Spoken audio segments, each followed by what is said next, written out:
So I'm currently on the 7th floor of my dormitory and I get to see the Fuji from here, so I'm going to show you. Wait until it focuses. Oh, there it is. So cool.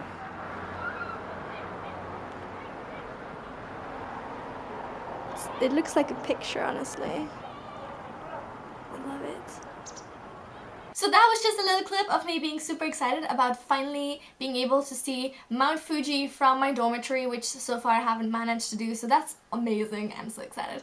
But all of that aside, oh my god, you guys, I recently hit 10,000 subscribers and that is so awesome. I am so excited, I can't even tell you. I don't know, honestly, I don't know how I managed to somehow mind trick you, brainwash you into becoming my subscribers. I don't understand that process at all, but thank you guys so much for being here and for watching my videos and commenting and liking and being awesome. So I love all of you so much and I really enjoy being on YouTube and making YouTube videos, and you know, all of you make it so much more awesome, I guess. So for this occasion I said I was gonna do a Q&A video and you guys asked me some very interesting and fun questions, so I thought I'd jump into that right now and answer them for you. And yes, here we go. Oh my god, I'm so excited, I can't even talk. This is crazy. Crazy. The first question comes from Time and Chance, who has been subscribed to my channel I think forever. I literally remember having comments from you like since the very beginning, and I'm so grateful that you're still sticking around. I really enjoy that. Thank you so much.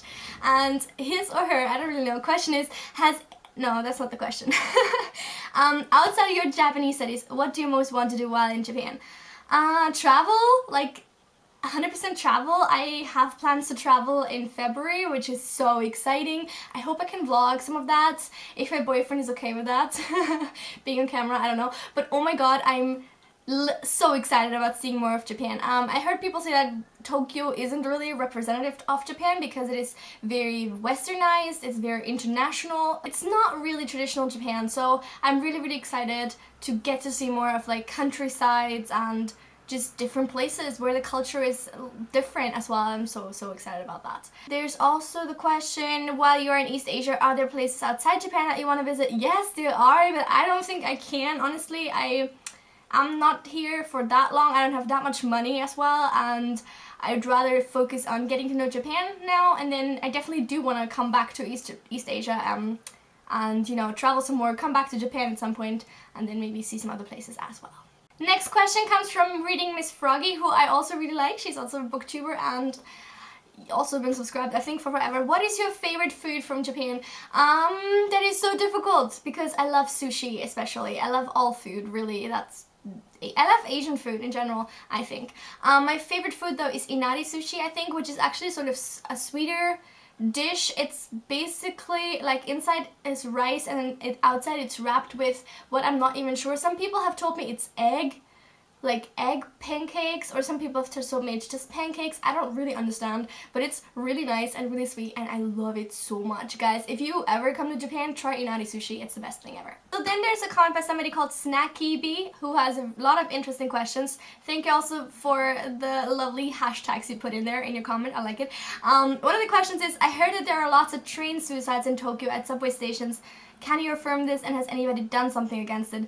I don't know if anybody has done something against it, but there are unfortunately quite a lot of times where I've been on trains and then we would stop at a station for like longer periods of time and they would say, you know, I don't even think that they say technical difficulties. I think in Austria they would say technical difficulties if something like this happened and like the train stops. Not that it's very common in Austria at all, but here they actually say that somebody died. Like, it is very common because there's a lot of very fast trains in Tokyo, and I guess it's more pleasant way to die I don't really know. Oh my god, this is such a horrible topic. I don't really know.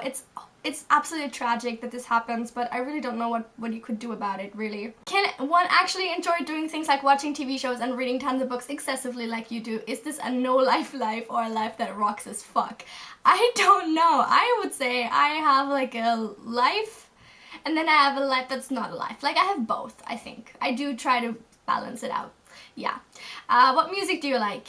indie music, which is now very mainstream and not really indie anymore, but I really like that. My favorite song at the moment is The Darkness, Even the Darkness Has Arms. Oh my god, I listen to it all day on replay, really, it's so good. What are your hobbies? Reading, singing, YouTube, watching TV shows, going for walks, yoga, oh my god, I love yoga, playing video games, traveling. I'm not sure that's hobbies, but it's all things I really like. How do you get silence in your head? What do you do in order to calm down from all the intellectual stimulation? Yoga, actually, just to tie that back into yoga. Yoga is amazing. If you want a good yoga channel on YouTube, go check out Yoga with Adriene. She is my holy grail. I like do a video by hers like every day, every other day, and she's amazing. I love her so much. Chris Mefford at ConEdits on Twitter asks, has any of your success in YouTube changed the way people view you? Honestly, I wouldn't necessarily say that I'm successful on YouTube. I just think, you know, I don't make a lot of money from it or anything. I make like a teeny tiny amount that's basically negligible at all. I don't really know, it depends on how you define success. If success is something that I've achieved that's like I'm proud of and that I'm really happy with and that I enjoy, then that's definitely success, but I wouldn't say I'm like, you know, I don't know, it's not like I'm a celebrity now, you know, that sort of thing. So I don't think it's changed the way people view me. Maybe like, I don't know, no, I hope not. I don't think so. That would be distressing if that would have had any effect on it. I think a lot of people in my real life don't know that I do YouTube. My family knows, obviously, my friends know, but then, you know, like acquaintances, it's not the first thing that you say that you bring up. And then I'm also like, please don't watch my videos because that will be awkward as fuck. I kind of want my YouTube videos to also be a place where I can talk about my life, especially if I do vlogs or something. I want to be able to like voice my thoughts without having to worry that somebody might watch it and be like not happy with what I'm saying. So, I don't know. I'm happy with the way it is, so glad that it doesn't affect my life, really. On Instagram, Moody Miller asks, which books or apps have you used to learn Japanese in Austria and now in Japan? And can you do a quick review as if you suggest them or not? This is difficult because I have used books, obviously, but because I used them at university and in combination with a teacher, the types of books we used didn't actually include explanations. I can show them to you. I just brought the one from my, this is my 4th semester book, I guess, yeah. So this is already sort of intermediate, and basically it just gives you, it's all in Japanese, like there's no German or English or whatever, there's nothing. Oops, this is not very good demonstration. But like there's like, dialogues in it, there's grammar points, but they're not explained, like they just underline the point that's the new grammar, and then there's example sentences, and you really definitely need a teacher to explain that to you, like otherwise you probably wouldn't understand it unless you're extremely smart, but even then it's not really like easy, you know, not that great. And this is the one I used at my university at home, and then this is the one I'm using right now, which is called Chukyu Nihongo Jo. And this is the same. This is exactly, it's the same, basically the same system. It also just shows you grammar points and then example sentences, and then there's, I don't know what I'm doing, clearly. Then there's, then there's also like texts in there that you read and analyze, not analyze, but just like go through and make sure people understand, also with your teacher. And then there's questions on the text, basically like reading comprehension. I don't really like, I like this system, I do, because it basically like it teaches you grammar, and then you go back to a text and you read it, and the text includes like like the grammar that you learned is incorporated in the text, so it's basically you already see how it's used and stuff like that, which is nice. I like it, but this is not really books that you can use for like self-teaching or anything like that, which is maybe not that great. So just saying. Okay, wait, I actually didn't tell you, but this is called Bunka Chukyu Nihongo Ichi. So that means intermediate 1, and then this is somehow also intermediate 1. Yeah. And then I have 2 more questions that I randomly wrote down a while ago because I was collecting questions for a Q&A and then just sort of stopped halfway through. But anyway, I'm gonna answer them anyway now because I still have time, I think. The first question comes from MEM. I think both of these are from YouTube. Do you get stared at? I mean by people you don't actually interact with. And how often do you see another foreigner on the street? You do see foreigners on the street quite a bit in Tokyo, especially around my university, because there's like 200 exchange students in my university. So there's a bunch. And they also have like native speaking teachers. And, you know, London... Why London? I'm not in London. Tokyo is, as I already mentioned, a little bit of a more, obviously like an more international city. So yeah, you do see foreigners quite a bit.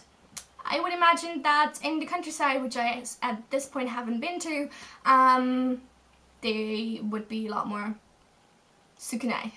A lot more See, I'm forgetting English now. They're a lot less frequent. You would see them a lot less frequently. I can't speak today, I'm sorry. And do I get stared at? Yes, you do. I don't know, it's just, you know, because I'm different. I look different. I'm different, and that's just the way it is here, and I do get stared at. But it's never in like a mean way. It's just people just look at you because you're new.